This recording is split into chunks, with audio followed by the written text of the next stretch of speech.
Australia Post issued an urgent warning today about a worrying increase in sophisticated Darcula scams. No, not Dracula, Darcula. It's one of those dumb hacker things like owned spelt with a P.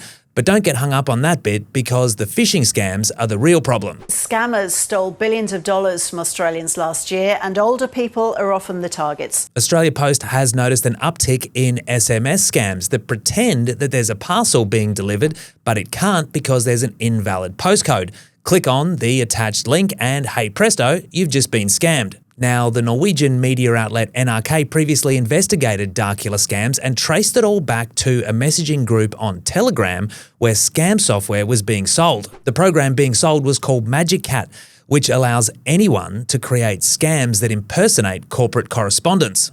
Apparently, gone are the days when hacking involved this. Or this. Now you can get scam software essentially off the shelf, which is why phishing scams are only going to become more common in the future.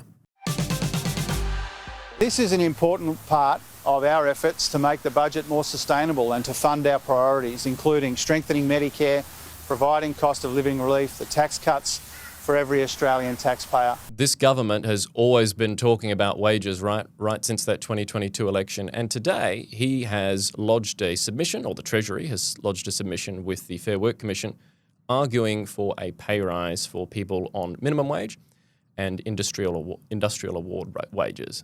He didn't give a specific number, which he said above inflation. But he said above inflation. So the inflation rate has been 2.4% in the most recent data. And so what do you think the impact of a change like this is? So there's good and there's bad. I remember when I started my career and I was on an award wage, and it was a bit tough going at times, and I reckon it's probably even harder now after the cost of living crisis we've just had. So there are about 3 million people that are on the minimum wage or on industrial awards, and they will be grateful, I think, for a pay rise. There is a negative, however, or a couple of negatives, or a couple of concerns perhaps. One of them is that the Reserve Bank has been watching very closely what happens with wages, because if they are concerned that if wages start to go up too fast, it might cause inflation to bounce back. And we know how difficult that was to get inflation under control. The other issue, and this is a little bit more technical, but there's been a lot of debate among economists over the decades about how an increase in the minimum wage impacts jobs. And there is some evidence that it leads to lower job growth and a little bit more unemployment in more disadvantaged communities, which is quite interesting. It's not something that's been explored fully. There's still debate over it.